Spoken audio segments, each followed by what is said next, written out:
हम लोग जो परवरिश दे रहे हैं वो परवरिश में काफी गलतियां हो रही है या हम दे ही नहीं पा रहे, हम खुद भी नहीं समझ पा रहे, तो कहाँ बच्चों को ट्रांसफर कर पाएंगे। हकीकत में पहले जो पूजा पद्धतियां होती थी खास तौर से भारतीय समाज में, तो यहाँ पे बचपन से ही जो है वो अलग अलग तीज त्योहार बच्चों को पढ़ाए जाते थे और उसमें हर जो त्योहार होता था उसमें शिव शक्ति कहीं ना कहीं उन्हीं का ही अलग अलग रूप या उनकी ही अलग अलग कहानियां से बनी हुई जो त्योहार थे वही थे। जैसे गणगौर है, गणगौर के अंदर बचपन से ही ये बताया जाता था आपको शिव शक्ति की तरह रहना है या आप शक्ति का रूप हो, आपको शिव जैसा पति मिलेगा। इवन 16 सोमवार जो है वो भी इसी तरह से कुंवारी कन्याओं से कराए जाते थे, फिर उसका उद्यापन होता था। तो उसमें यही था कि आप एक दिन व्रत रखो और शिव जैसे पति की कामना करो तो आपको शिव जैसा पति मिलेगा, जिससे आपका जीवन जो है वो काफी आनंदमय सुखदायक जाएगा। तो ये चीजें जो है ये बचपन से ही समझा दी जाती थी कि आपको शिव जैसा पति चाहिए, तो वो उस तरह से व्रत रखते थे। तो एक अंदर से ही एक भावना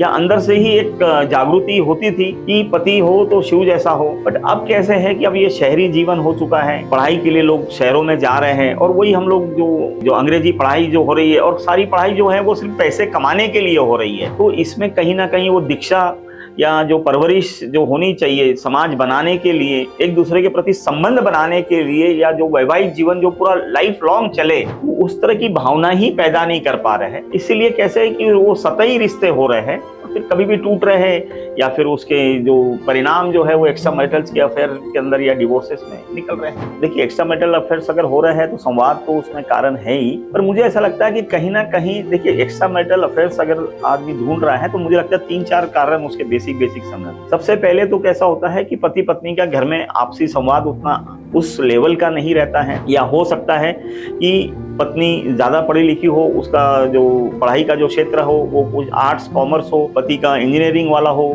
या फिर कहीं मेडिकल वाला हो या अलग अलग क्षेत्र से हो, तो जिसमें कैसे है कि आपसी बातचीत काफी कम हो जाती है। सरीके क्षेत्र के भी रहे तो भी बातचीत कम हो जाती है, ये उसका कारण है। एक बौद्धिक भूख भी जो रहती है, वैचारिक भूख, तो वो भी शायद घर पे पूरी ना हो, तो वो भी कहीं ना कहीं बाहर एक्स्ट्रा मैरिटल अफेयर्स के रूप में कोई ना कोई ऐसा पार्टनर ढूंढ लिया जाता है कि जहाँ पर सम विचार या सरीके विचार या विचारों का आदान प्रदान हो। फिर एक चीज है, एनर्जी लेवल की भी एक अलग समस्या है, क्योंकि कैसे होता है कि आज 2 पार्टनर जब मिल जाते हैं तो पता नहीं ये चीज के ऊपर ध्यान नहीं दिया जाता है, जबकि सबसे बड़ा जो कॉन्फ्लिक्ट है वो है एनर्जी कॉन्फ्लिक्ट। मतलब 2 लोगों की एनर्जी अगर कम ज्यादा अगर रहेगी तो आपस में बहस या आपस में ना बनने का बहुत बड़ा कारण है। तो उस तरह के सरीके एनर्जी लेवल के लोग बाहर मिलते हैं तो वो भी एक अफेयर्स का कारण बनता है। फिर अगर हम समझेंगे कि बहुत लंबा समय अगर हम साथ में बिता रहे हैं कहीं पर किसी के विपरीत जेंडर के साथ में, वो भी ऐसे कारण बनते हैं। तो ऐसे कुछ कारण हैं, वैसे तो कारण बहुत सारे हो सकते हैं, चुनिंदा 4-5 कारण बता दिए।